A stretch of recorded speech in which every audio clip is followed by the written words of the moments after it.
bergantung kepada Allah, meminta kepada Allah itu bagian dari ibadah. Jadi kalau kita pengen dapat banyak pahala ibadah, doa aja yang sering. Karena berdoa itu adalah ibadah.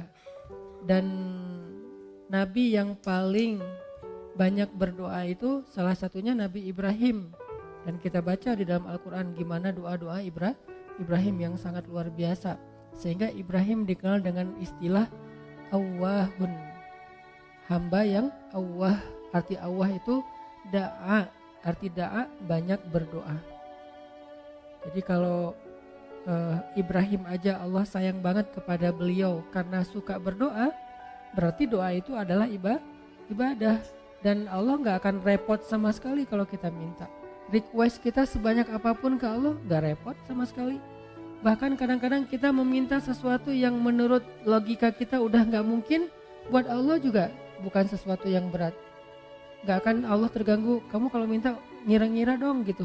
Masa minta sesuatu yang udah gak mungkin lagi dikabulkan? Enggak, karena ala kulli syai'in qadir, gak ada batasan. Allah maha kuasa atas segala sesuatu. Justru dengan meminta kita lagi belajar iman loh teman-teman.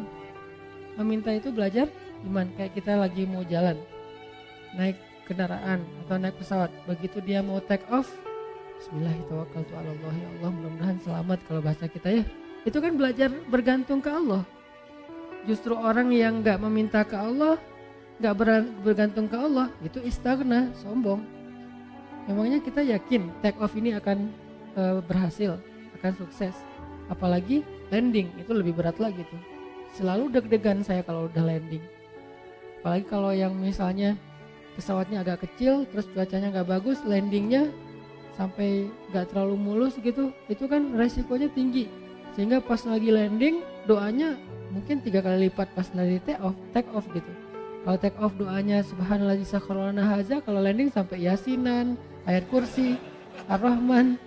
Kenapa? Karena bergantung kepada Allah. Loh kok pas lagi kayak gitu berdoa, ya ke siapa lagi coba? Kita berlindung, ke siapa lagi kita bergantung, ke siapa lagi kita berharap. Itu bagian dari iman. Jadi makin sering berdoa, kita makin sering belajar gantung, kayak manja gitu ke Allah. Dan emang harusnya kayak gitu, manja banget sama Allah. Ya Allah nih gimana ya? Ya Allah saya ada ini, ya Allah ada itu. Terus saja setiap hari itu laporan ke Allah. Dia dikit-dikit nge-mention Allah, dikit-dikit angkat tangan. Allah sayang banget sama hamba yang kayak gitu. Justru kalau hamba ngerasa, ini mah masih bisa dikerjain sendiri, ntar aja kalau udah susah baru minta sama Allah. Allah gak suka yang kayak gitu. Itu bukan mandiri, itu istighna, sombong.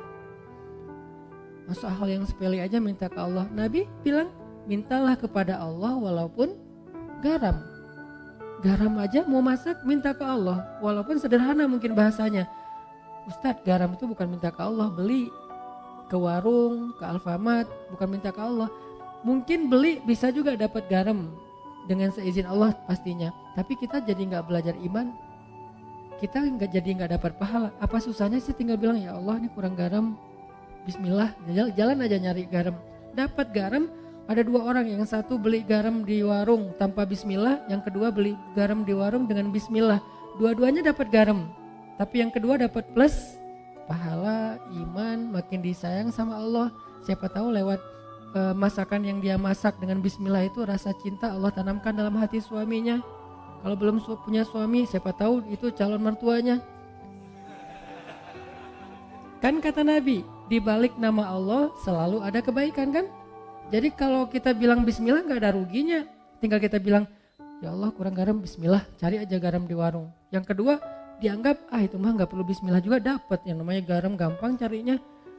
Ya dua-duanya dapat garam, dua-duanya masukin garam ke dalam masakan itu. Tapi yang satu berkah, yang satu tidak berkah. Segala sesuatu yang dilibatkan nama Allah di dalamnya, kata Nabi, Allah munculkan kebaikan atau keberkahan. Segala sesuatu yang tidak ada nama Allah, Allah cabut keberkahannya.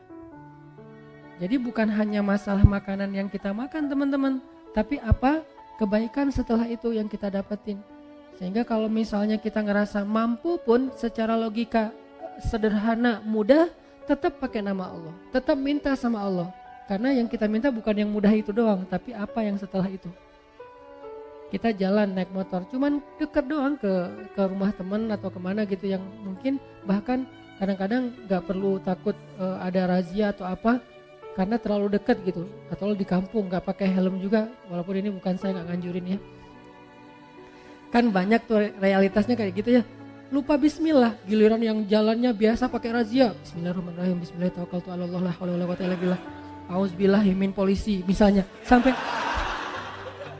Sampai doanya macam-macam gitu kan ya. Kenapa? Karena dianggap itu beresiko. Giliran yang ringan-ringan enggak.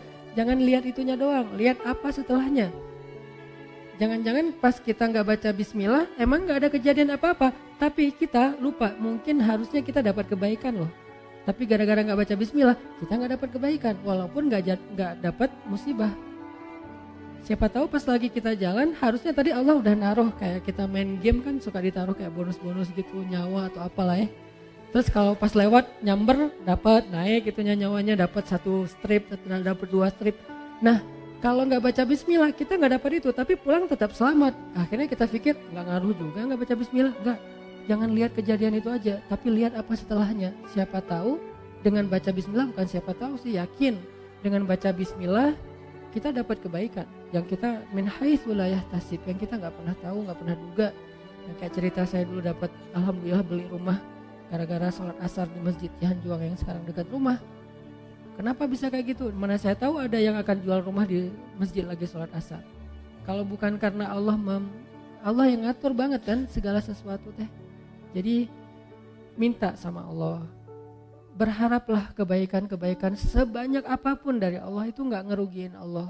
Sampai Nabi mengatakan, seandainya semua makhluk, semua manusia dari mulai Adam sampai manusia terakhir berkumpul sekaligus, lalu mereka semuanya meminta kepada Allah kebaikan dan pertolongan, maka Allah memberikan semua permintaan mereka dikabulkan satu persatu sesuai dengan hajatnya, maka semua itu tidak mengurangi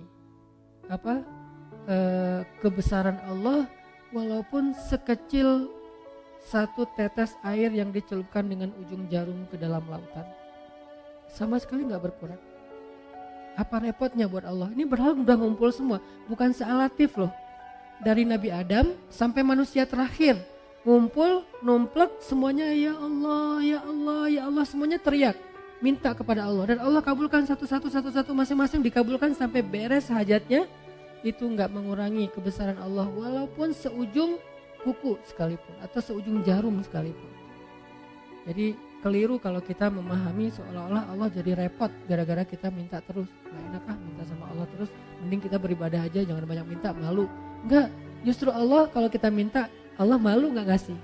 Kan kata Nabi, Allah itu malu kalau hambanya mengangkat kedua tangannya dan meminta yang baik untuk tidak mengabulkan Allah, itu malu, pasti dikabulkan sama Allah.